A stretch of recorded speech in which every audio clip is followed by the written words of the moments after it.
tips for women that want to go and seek knowledge in a Muslim country. So this question is coming from someone who's not in a Muslim country at that moment in time, and they want to go and seek knowledge. So the opportunities in Muslim countries for Muslim women to seek knowledge are actually reasonably good, I have to say. I'm not going to say they are perfect, but they are not something which has been neglected. They are, for example, whether you talk about Medina or Saudi in general, or you talk about Egypt, or you talk about whichever place you talk about people going to learn and seek knowledge in Muslim countries, there are almost always some kind of facilities for sisters. There are also female students of knowledge, senior students of knowledge, and people of knowledge. Perhaps their profile is not as big as the men who do the same. That's understandable. They might have a lower profile, but they are there.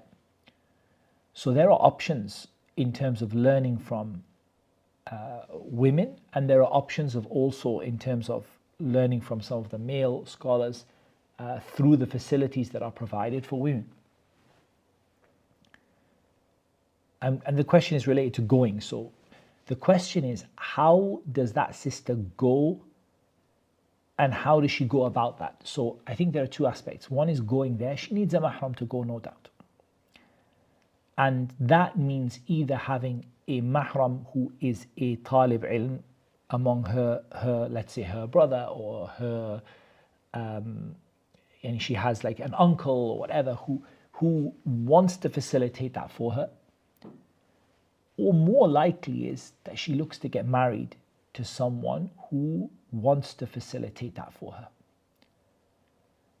And of course, people will say, but surely she'll get married and then kids, and then, you know, she'll become busy.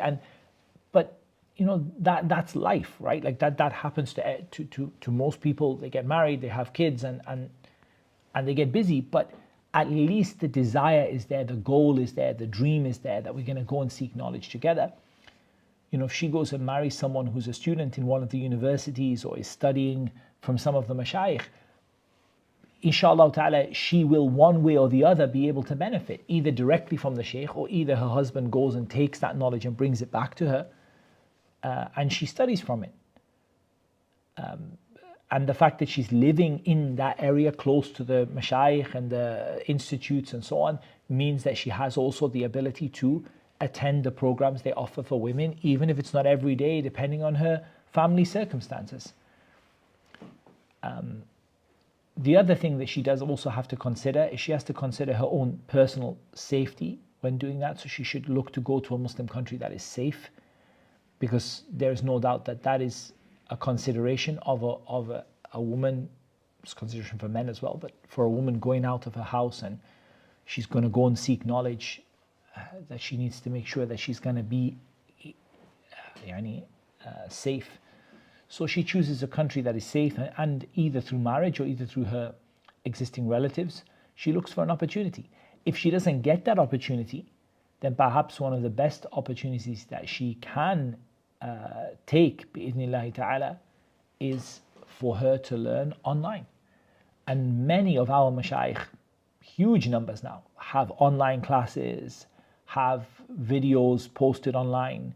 So if she were to focus on Arabic and Quran, which is what we keep telling people, and then maybe take some of the introductory lessons, al-madrasatul umariyya, whatever makes, Allah makes easy for her, until such a time that she can take those lessons from the mashayikh, bi'idhnillahi ta'ala, this issue of learning by what we might call murasala, kind of exchanging communication from far away, is a valid means of learning. It's not as good as sitting there in a lesson, but it's still a valid means of learning.